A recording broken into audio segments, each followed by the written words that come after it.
Hi, I'm Theresa and welcome to my channel and welcome to my July wrap up. So this month was interesting reading wise.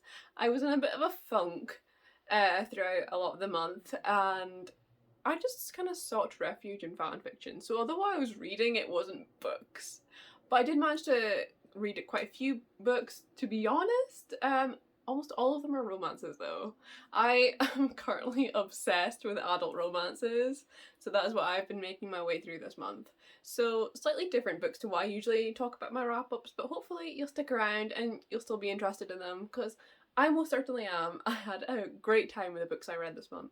So first up, I read the Ali Hazelwood novellas. This is Under One Roof, Stuck With You, and Below Zero. These are three little romance novellas from the author of The Love Hypothesis.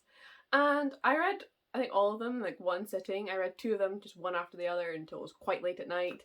And I had a great time with them. They were enjoyable, they're fun, they're quick. I just had a great time reading them. They each follow a storyline that's pretty typical for Ali Hazelwood, with a main female character who is in STEM.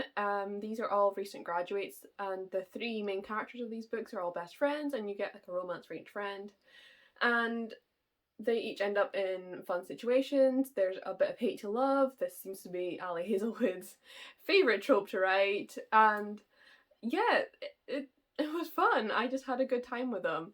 I don't think they're like outstanding works of literature, and like the more I think about them, the more I'm like, but they were good fun, and I'm leaving it at that. I'm not going to go super in depth in them, but I will say I think my order of preference went in the publication order, so Under One Roof, then Stuck With You, then Below Zero. And I don't know if this was just because I read them so quickly that I was getting tired of the format or anything, but that's how I felt about them. I thought like the third one was a bit strange in some of its formatting, and like there's dual timelines and stuff, which is interesting in a tiny little novella because you don't get to spend that much time in the present and just stuff like that, and I don't know, it kind of meant it wasn't as good.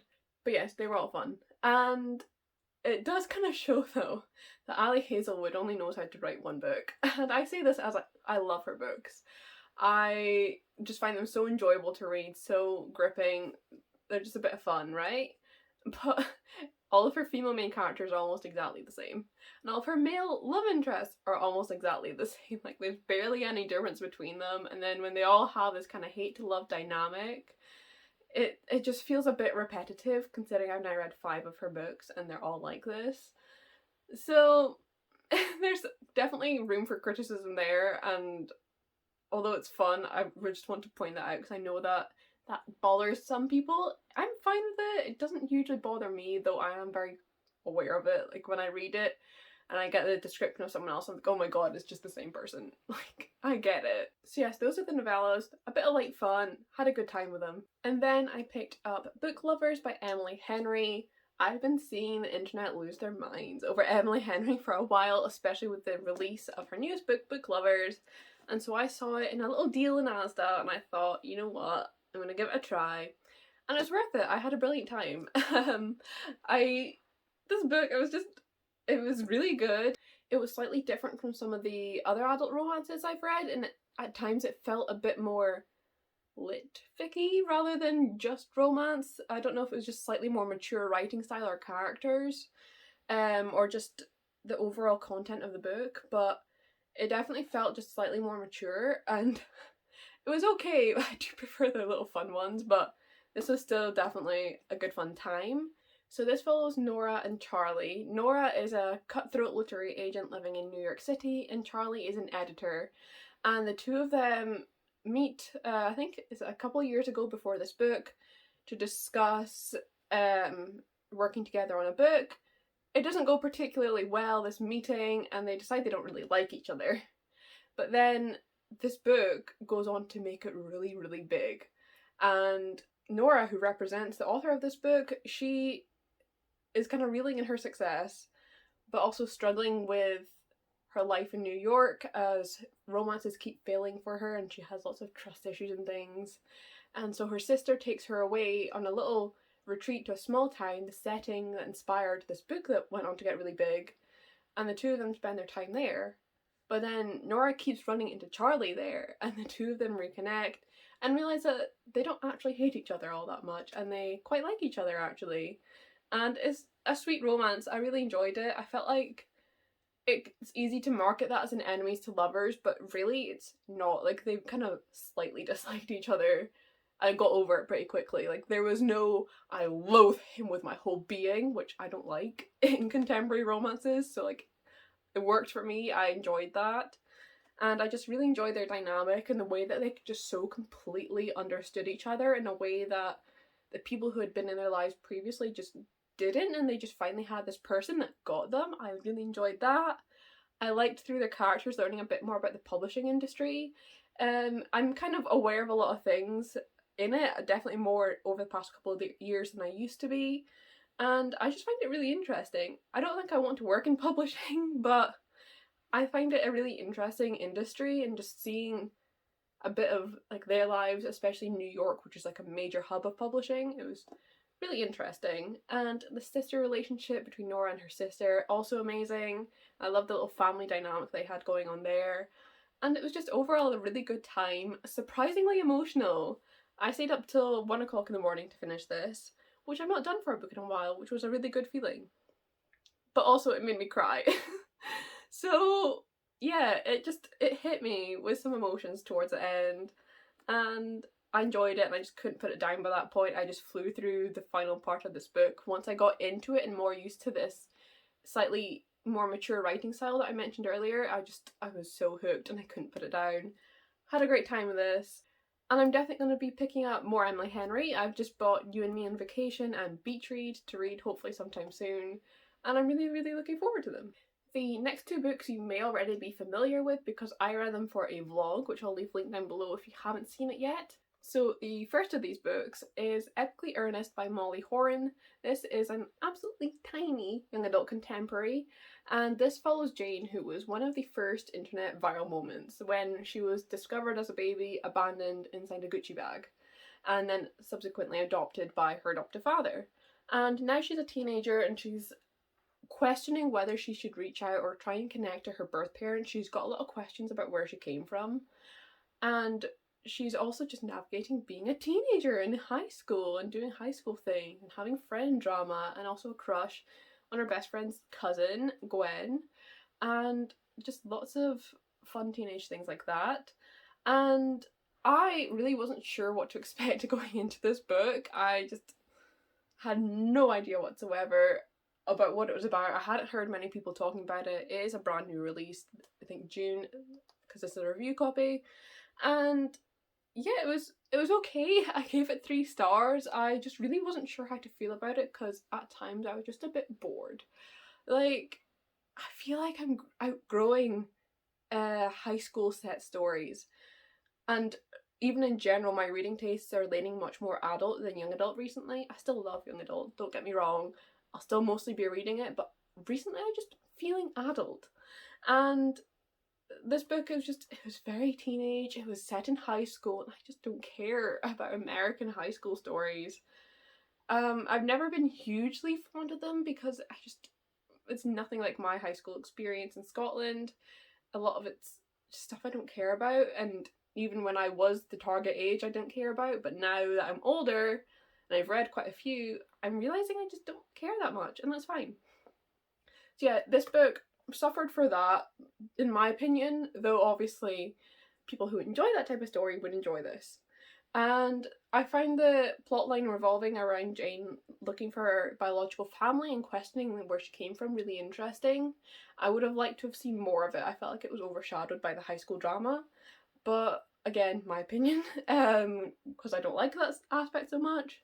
But that was fun, and it had quite nice writing, very like simplistic but pretty, and especially in some of these heartfelt scenes you got like really lovely lines. But I felt like the book didn't go deep enough. It could have done more. Like, you'd get to these heartfelt scenes and you'd have this pretty line and that would be it, instead of going in deeper. And I don't know, I just felt like it maybe suffered for being that short, but also I don't know how it would be longer, and it was already slightly boring as it was short, so like, I don't really know. It just didn't fully work for me, and that's okay, but it's got a pretty cover, and I would still encourage you to read it if you like young adult books, if you like books set in high school and you've got like prom and crushes and friends and everything. And then also a bit about being an adoptive child. And yeah, it was just not quite for me, but I can appreciate why other people would enjoy it, so I do still encourage you, if it sounds like something you like, to pick it up. Next up, and also for that vlog, was Out of the Blue by Jason June, which I adored. I didn't know hugely what to expect going into this. I thought it sounded cute in summary, but then it was just like, it was really, really good. And I just had a fantastic time with it. So this is a adult contemporary with a bit of a fantastical twist, because our main character, Ross, is Mer, and they live in the ocean, and as part of a Mer's life you have to spend a month on land helping a human, and then you come back and you can be an elder and an adult and everything's good. And Ross is just not feeling this. They are not a fan of humans, they're not a fan of the way they pollute the ocean and everything, and they don't want to do this, but they have to, so reluctantly they go, and they end up in California. And there they meet Sean, and Sean is reeling from a breakup with his boyfriend. It came out of the blue, very sudden, and he just doesn't know what to do with it. He feels like his life is falling apart and drifting away from this rom-com movie moment he'd been thinking it would be, because he loves rom-coms and he's structured his life like one, like, and he wants to be a director, so he's very technical about it, and I really enjoyed that aspect of his character and the way it played out throughout the book. I thought it was very good. Ross meets Sean, and they know that Sean's hurting, so they think, okay, this is a human I can help, so the two begin spending more time together. They agree to fake date to help Sean win his ex back and everything, and become really good friends along the way, and then something more. And it was just a really, really fun time. Just genuinely so sweet and lovely and uplifting, and I just had a great, great, great time with it. I feel like this had everything I like about young adult books that was maybe missing from the previous one. And just like the heart and teenagers being dumb teenagers, and it's just fun, and it wasn't too high school focused either, which is always nice. And it was just a really great time. I really enjoyed it. I did talk a lot more in depth about this in my vlog, so again, that will be linked down below if you want to know more about it. But this was just brilliant, and I will be reading Jason June's debut at some point and looking out for more of his books. And next up is The Spanish Love Deception by Elena Armas. This is another adult romance, and I actually got it at the same time in the same little deal with Book Lovers. And again, I had a really great time with this. I don't know why I'm loving straight romance so much, but I am. I really like it. So this follows Catalina, who is Spanish but living in New York, and she desperately needs to find a date to go back home to her sister's wedding, because her ex will be there. He's the best man, and he's just recently engaged. She can't go back being single, especially with the circumstances of their breakup and her leaving the country. And then her co-worker, who she does not get along with at all in the slightest, Aaron Blackford, volunteers himself to be her date. Of course, she refuses at first, but eventually she is worn down because she truly has no other option. And the two of them begin spending more time together in this fake relationship and getting to know each other, and it's just a fun little romance. And I had a great time. I really, really enjoyed this. I enjoyed their characters and just the dynamics between them, and the way their relationship changed and everything, with going from kind of co-workers who don't like each other to lovers and everything. Though Catalina was slightly annoying with completely just refusing everything he does, and being very stubborn, but we got over that and it was fine. It was like fun stubborn, it wasn't annoying. It was bordering annoying, but it wasn't quite there. And yeah, I just had a really good time with it, and I liked the family dynamics in that as well when we got home to Spain for the wedding, and it was a good time, and I'm excited to read more from this author. There's a spin-off book with one of the characters in this book coming out soon, and yeah, it was just a fun time. And finally, One last book, yet another adult romance, and that was A Girl Like Her by Talia Hibbert. I finished this today. I'm filming this on the final day of July, and I had to just squeeze it in for this video because I had such a good time with it. And this is, as I've said, another adult romance, and this is first in another spin-off series. It all takes place in the same small town, and you follow Ruth and Evan, who have recently become neighbours, and they begin falling for each other and talking to each other and just getting along, which is really interesting because Ruth has been kind of an outcast in this town for a long time, since some big drama went down with there's a guy called Daniel, this prick, who like runs the town almost. Everyone loves him, but he's a complete asshole. And drama went down with them, so she was kind of outcast, and Evan's new to town, so he doesn't know this, so they begin getting to know each other and everything, and it's just really lovely. I loved Ruth's story in particular, with where she went from like how she viewed herself after everything went down before, and realizing she doesn't have to blame herself or feel guilty or anything. Like, I love it. And Ruth is also autistic, and that obviously informed a lot of that and her interactions with Evan and such. And yeah, it was just a really great time once again, and I'm looking forward to reading more in this series. I've already read the Brown Sisters trilogy by Talia Hibbert, and I just had a fantastic time. So like, I knew I needed to read more from her. And yeah, it was sweet and cute and things I like in a romance book, and the communication was amazing. We love communication in this house, and just good times. They're so sweet for each other and everything, and I just love it. And I really love in romance books when there's like that little soft epilogue of like 5 years later and everything's perfect. I love that, and I just got that here, and it was just everything I wanted, and I had an absolutely brilliant time.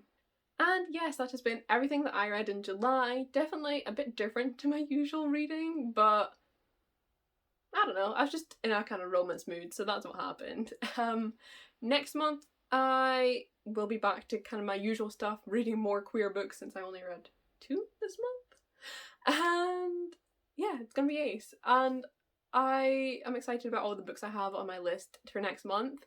I've got 10 books picked out, which is a lot, but I have a bunch of things I need to read sometime soon. So I'm just gonna try and focus on reading next month, and it's gonna be hopefully really fun. And yes, as always, there will be links to these books on Goodreads down below. There will be links to reviews for Out of the Blue and Epically Earnest, and I will eventually write them and put them up, but the review link will be there for if you're watching this in the future.